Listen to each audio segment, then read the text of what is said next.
जय हिंद दोस्तों, स्वागत है आपका मेरे YouTube चैनल कमलेश राय ऑफिशियल पे। दोस्तों आज हम लोग बात करने वाले हैं फिजिकल पास करें तो कैसे करें।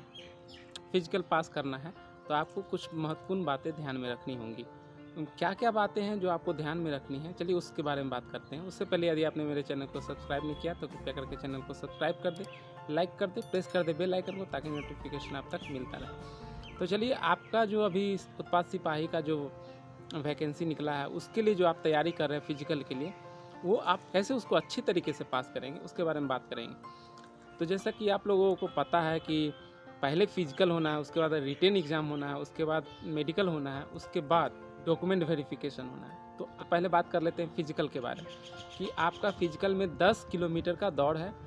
महिलाओं के लिए 5 किलोमीटर, पुरुषों के लिए है 10 किलोमीटर। 10 किलोमीटर का समय दिएगा 1 घंटा, महिलाओं के लिए 40 मिनट। 40 मिनट देखिए, दौड़ कैसे होगा, ग्राउंड में दौड़ होगा तो एक एवरेज मान लिया जाता है कि 400 मीटर का ग्राउंड है, ठीक है। 400 मीटर का ग्राउंड है तो उस हिसाब से आपको 10 किलोमीटर के लिए 25 राउंड लगाने होंगे, वो भी 1 घंटा यानी 60 मिनट के अंदर में। जो महिलाएं हैं उनको 400 मीटर के ग्राउंड में 12.5 राउंड लगाने होंगे 40 मिनट के अंदर, यानी 5 किलोमीटर का जो दौड़ उनका होना है। तो आप उसकी जो तैयारी कर रहे होंगे उसको कैसे मैनेज करना है। आपको सुबह सुबह जो दौड़ना है, आप सुबह सुबह, जैसे मैंने पिछले वीडियो में बताया था कि कैसे आपको 10 किलोमीटर दौड़ को इंक्रीज करना है, आपको समय कैसे मैनेज करना है और 10 किलोमीटर आप कैसे दौड़े इसको भी मैनेज करना है। कोई को सोच रहे होंगे कि 5 किलोमीटर 30 मिनट में दौड़ लिया तो उस दिन जाएंगे तो 10 किलोमीटर 60 मिनट यानी 1 घंटा में दौड़ के आ जाएंगे। तो ऐसा बिल्कुल नहीं होने वाला है। आप जो यहाँ प्रैक्टिस किए हुए रहेंगे वही वहाँ जाके आप रिजल्ट दे पाएंगे। यदि आप सोच रहे होंगे कि 5 किलोमीटर 30 मिनट में दौड़ ले रहे हैं यहाँ पे, तो वहाँ पे जाके फिर 10 किलोमीटर पूरा कर देंगे, तो ऐसा नहीं होने वाला है। प्रैक्टिस करना पड़ेगा आपको 10 किलोमीटर का, वो भी कॉन्फिडेंस के साथ। 10 किलोमीटर यदि आप प्रैक्टिस में दौड़ते हैं, समय के अंदर दौड़ते हैं, तब आपका परफॉर्मेंस वहाँ जाके अच्छा होगा, क्योंकि वहाँ पे आपको मेंटली प्रेशर भी रहेगा पास करने का। क्योंकि बहुत सारे लड़के दौड़ते रहेंगे तो आपको भी मन में रहेगा कि हाँ, आपको भी पास करना है। बहुत तरह की आवाज़ें सुनाई देंगी या फिर बहुत तरह की मन में बातें चलती रहेंगी, उससे भी समय जाएगा और वो मेंटली प्रेशर रहेगा, जिसके कारण आप पीछे भी जा सकते हैं। इसी चूँकि आप रिलैक्स होके दौड़ रहे होंगे, प्रैक्टिस कर रहे होंगे, वहाँ पे जाके सब चीज़ मेंटेन करना पड़ता है आपके शरीर को। आप कोशिश करें कि समय से पहले आप 10 किलोमीटर का दौड़ को संपन्न करें, क्योंकि जो यहाँ पे मान लीजिए यहाँ पे 50 मिनट या 55 मिनट में 10 किलोमीटर दौड़ पा रहे होंगे तो वहाँ पे एकदम अच्छा रिजल्ट देंगे। यदि आप यहीं पे 60 मिनट या 61 मिनट में दे रहे होंगे और सोच रहे होंगे कि वहाँ जाके आपको 10 किलोमीटर आप 60 मिनट में दे देंगे, तो थोड़ी मुश्किल हो सकती है, क्योंकि वहाँ बहुत सारे प्रेशर होंगे आपके ऊपर। तो उम्मीद करते हैं कि सुबह जो आप दौड़ रहे होंगे अच्छे से उसको दौड़ को पूरा करें। जब सुबह प्रैक्टिस करके आते हैं तो अच्छे से रेस्ट लें, खाना अच्छा से खाएं। जो डाइट है आपको डाइट को फॉलो करना चाहिए कि क्या क्या डाइट लेना है। आप दौड़ते हैं तो आपको एनर्जी लॉस होता है, तो उस लॉस को पूरा करने के लिए अच्छे अच्छे खाना खाएं, ताकि आपका जो एनर्जी है जो वापस मिल सके। दौड़ने के बाद है रेस्ट लें, खाना खाएं, रेस्ट लें, पढ़ाई भी करें, क्योंकि आपको लिखित एग्ज़ाम भी देना है, तो उसके लिए आपको पढ़ाई भी करनी ज़रूरी है। आप दिन में पढ़ाई भी करें, आप सोएं भी, ताकि आपको शरीर को आराम मिल सके। दिन में पढ़ाई करें, एकदम कॉन्सेंट्रेट होकर पढ़ाई करें, क्योंकि आपको एग्ज़ाम क्लियर करना है। यदि आप एग्ज़ाम क्लियर करना चाहते हैं, एग्ज़ाम क्रैक करना चाहते हैं, तो एकदम पढ़ना पड़ेगा, क्योंकि आपके पास ज़्यादा समय नहीं रहेगा आगे। अगर आप फिजिकल क्लियर कर लेते हैं, फिजिकल क्लियर करने के बाद जस्ट आपका जुलाई अगस्त में आपका एग्ज़ाम होना तय है। यदि सब कुछ ठीक रहता है तो एग्ज़ाम एकदम होगा ही। उसके बाद आपका होगा मेडिकल। तो शरीर को एकदम मेंटेन करना ज़रूरी है।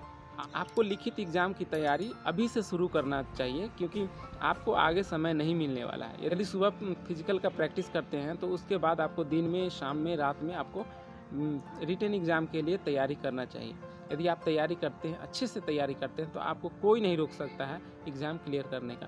क्योंकि जो 2 पड़ाव है, फिजिकल और ये रिटन एग्ज़ाम, अगर ये 2 पड़ाव अच्छा से पार कर लेते हैं तो आपका लगभग ये एग्ज़ाम क्रैक हो जाता है। क्योंकि उसके बाद छोटी छोटी जो मेडिकल हैं छोटी छोटी कठिनाइयाँ जो मेडिकल है, डॉक्यूमेंट वेरिफिकेशन है, मेडिकल पास हो जाते हैं तो आपका लगभग 95% चांसेस है कि आपको ये जॉब पक्की हो चुकी है। क्योंकि मेडिकल के बाद आप सिर्फ डॉक्यूमेंट वेरिफिकेशन ही बच जाता है, और डॉक्यूमेंट वेरिफिकेशन मुझे नहीं लगता कि आप लोग छटेंगे, क्योंकि आप सभी के पास डॉक्यूमेंट हैं, इसीलिए आप आगे बढ़ पाए हैं। अगर किसी का कुछ इधर उधर है तो वो जानते होंगे अपने बारे में कि किसका क्या है। तो आप लोग कोशिश करें कि फिजिकल और रिटेन ये दोनों एग्ज़ाम कम से कम अच्छे तरीके से निपट जाए, और इसके लिए एकदम दिल से एकदम मेहनत कीजिए। दिल से मेहनत करेंगे ना तो आपको एकदम जो लक्ष्य का जो प्राप्ति है वो आसानी से मिलने लगेगी। अगर मेहनत ईमानदारी से करेंगे तो आपको इस जॉब को पाने से कोई नहीं रोक सकता, एकदम कोई नहीं रोक सकता है, एकदम फैक्ट है। आप मेहनत दिल से कीजिए, एकदम ईमानदारी से कीजिए, कोई आपको ये जॉब लेने से नहीं रोक सकता। मेडिकल आएगा, मेडिकल के लिए फिजिकल आप करते हैं तो उसमें आप मेडिकली फिट होते हैं, आपका शरीर तंदुरुस्त होता है। दौड़ने से बहुत सारी बीमारियाँ जो ख़त्म होती हैं, तो आपके अंदर कोई बीमारी भी होगी तो ख़त्म होगी। वो जो लाइलाज बीमारी है वो तो नहीं ख़त्म हो सकता है, लेकिन यदि आप 10 किलोमीटर दौड़ ले रहे हैं, इसका मतलब आपके अंदर वैसा कुछ बीमारी नहीं है, तभी आप 10 किलोमीटर दौड़ ले रहे हैं। यदि आप दौड़ ले रहे हैं तो आपको मेडिकल एकदम फिट होगा। अगर मान लीजिए किसी का कोई कहते हैं कि उनका उंगली कटा हुआ है, एक छोटा सा उंगली, ये वाला ये उंगली कटी हुई है, तो होगा कि नहीं। तो देखिए पुलिस विभाग में होता है कि आपको फायरिंग करना होता है। फायरिंग में आप ट्रेनिंग में भी जाएंगे तो आपको फायरिंग करना पड़ेगा आपको, और फायरिंग करने के लिए आपके हाथों का अच्छा होना, आपकी उंगलियों का अच्छा होना एकदम ज़रूरी है। तो इसमें फायरिंग में उंगलियों का ही खेल है, क्योंकि उंगली ठीक नहीं रहेंगी उंगली तो दिक्कत होती है। इसलिए यदि यदि आपका उंगली कटा हुआ है, कहीं कोई उंगली नहीं है, तो आपको दिक्कत हो सकती है, क्योंकि इसमें उंगली का ही बहुत बड़ा रोल है। कुछ लोग कहते हैं कि टैटू है उनके शरीर पे। तो देखिए टैटू के बारे में मैंने पिछले वीडियो में भी बताया था कि टैटू उनके शरीर पे है, तो ये केंद्र सरकार की जितनी भी वैकेंसी होती है डिफेंस लाइन की, उसमें एकदम मैंडेटरी लिखा हुआ रहता है कि टैटू नहीं होना चाहिए। और राज्य सरकार की जो वैकेंसी है उसमें नोटिफिकेशन में आप लोग देखे होंगे कि कहीं भी नहीं लिखा हुआ है कि नोटिफिकेशन में कि टैटू नहीं होना चाहिए। यदि टैटू है, अगर नहीं दिख रहा है, शरीर के अंग से नहीं दिख रहा, तो कोई दिक्कत नहीं है। अब मान लीजिए आप पूरा फेस में ही टैटू बना के रखें तो ये तो दिक्कत वाली बात हो गई नहीं, तब तो आपको लेने से कोई फ़ायदा ही नहीं है। इसीलिए आपका टैटू अगर शरीर के अंदरूनी भाग में है तो चलेगा, लेकिन आपके पूरा फेस पे नहीं होना चाहिए, यहाँ पे नहीं होना चाहिए, ताकि ऑड लगे। क्योंकि ये डिसिप्लिन का फोर्स है, ये जो जॉब है ये डिसिप्लिन वाली जॉब है। आपको डिसिप्लिन में रहना पड़ेगा। अगर आपके पास यहाँ पे ये सब जगह पे अगर टैटू बना हुआ है तो आपको दिक्कत आने वाली है, क्योंकि ये सब चीज़ अच्छी नहीं लगती है, एकदम ख़राब लगती हैं डिफेंस लाइन में ये सब चीज़। तो मुझे उम्मीद है कि आपको ये बातें समझ में आ गई होंगी। यदि आप चैनल पे नए हैं तो कृपया करके चैनल को सब्सक्राइब कर दें, लाइक कर दें, प्रेस कर दें बेल आइकन को, ताकि नोटिफिकेशन आप तक मिलता रहे। तब तक के लिए जय हिंद।